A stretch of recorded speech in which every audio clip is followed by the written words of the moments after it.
از کم یہ چیز جو ایک قیدی کے ساتھ غیر انسانی سلوک ہوا ہے اور جو اس کے ساتھ جنسی تشدد ہوا ہے اس کے بارے میں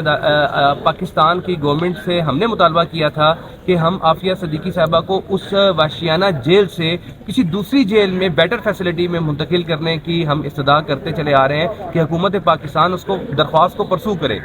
ہم نے امریکہ میں وہ درخواست دائر کر رکھی ہوئی ہے, لیکن اس کے لیے منسٹری آف فارن افیئرس کا جو پریشر ہے, جو ان کی سپورٹ ہے وہ درکار ہے. تو اس کے لیے جو اس کے ساتھ غیر انسانی سلوک ہوا ہے اس کے لیے ڈی مارش جو ہے وہ منسٹری آف فارن افیئرز جاری کرے, جو کہ ابھی تک جاری نہیں کیا گیا, اور یہ بڑی افسوسناک بات تھی. آج عدالت میں جو ہے منسٹری آف فارن افیئرز نے یقین دہانی کرائی ہے کہ ہم ڈی مارچ جاری کریں گے امریکن گورنمنٹ کو, اور اس ڈی مارچ کی بنیاد پر امید یہ ہے کہ ٹرانسفر میں سہولت پیدا ہوگی اور اس کو ہم قانونی پروسیس جو ہے وہ اس کو مکمل کریں گے. ایک تو یہ چیز عدالت کے سامنے آئی ہے. اب میں یہ توقع کرتا ہوں اور جو عدالت میں یقین دہانی کرائی ہے اس کی بنیاد پر کہ یہ ڈی مارچ جو ہے وہ جلد از جلد government of Pakistan ministry of foreign affairs جاری کرے گی, تاکہ جو ہے وہ اور امریکی گورنمنٹ کے نوٹس میں یہ بات قانونی طور پر لے کر آئے گی, جو دنیا بھر کے بین الاقوامی ضابطہ ہے, ڈپلومیسی ہے, کہ ہمارے قیدی کے ساتھ آپ نے جنسی تشدد کیا ہے اور اس کو کسی صورت برداشت نہیں کیا جا سکتا. ایک آپ اپنا پروٹیسٹ لانچ کریں گے, اور اس کے بعد جو ہے وہ دوسرا جو اہم پوائنٹ تھا جو عدالت میں ڈسکس ہوا کہ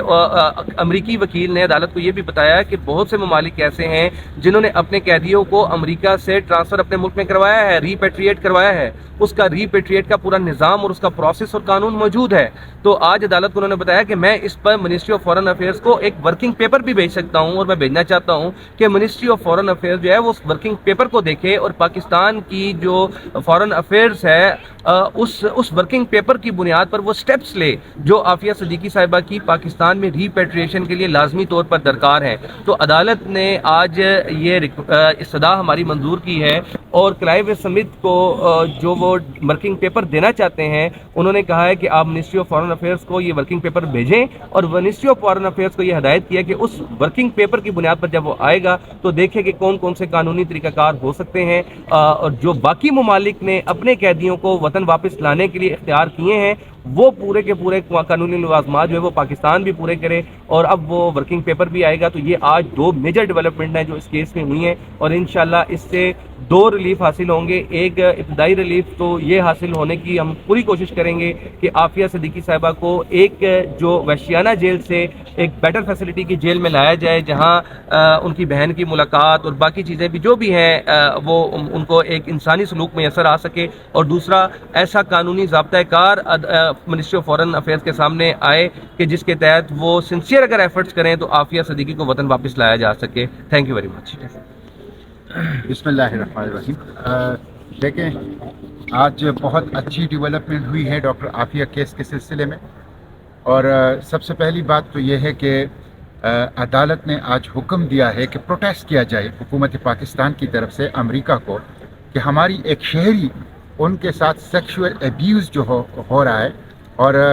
نہ صرف باگرام میں بلکہ امریکہ کے اندر بھی, اس جیل کے اندر بھی. تو یہ ایک عدالت نے حکم جاری کیا موفا کو, منسٹری آف فارن افیئرس کو, حکومت پاکستان کو, کہ اس پہ آپ پروٹیسٹ جاری کریں. یہ بہت شرمناک بات ہے, اور اس میں تمام 20 سال میں جو ملٹری گورنمنٹس ہیں اور ڈیموکریٹک گورنمنٹس ہیں وہ سب اس کے ذمہ دار ہیں. ان لوگوں کی غفلت, مجرمانہ غفلت کی وجہ سے پاکستان کے چہرے پر کالک مل دی گئی ہے. پاکستان کی ایک شہری کے ساتھ امریکہ کی جیل میں سیکشول ایبیوز ایک طویل عرصے سے ہو رہا ہے. تو ایک تو یہ, دوسری ہے کہ ان کو کسی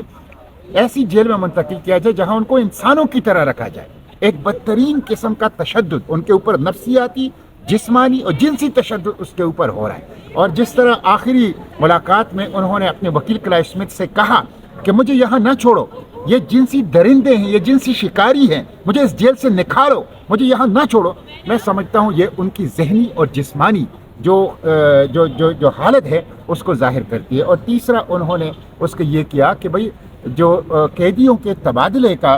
دنیا کے اندر ایک رواج ہے, اس کے مطابق آپ, یا امریکی لاز ہیں, امریکی قوانین ہیں, اس کے مطابق آپ ڈاکٹر عافیہ کو پاکستان لانے کے لیے کوئی روڈ میپ, کوئی پلان جو ہے اس کے اوپر کام کریں. یہ تو عدالت کی ہے, اور 19 جنوری تک اس کو وہ کیا. میں عدالت کا شکر گزار ہوں, لیکن اس کے ساتھ ساتھ میری معلومات میں آفریدی کو سزا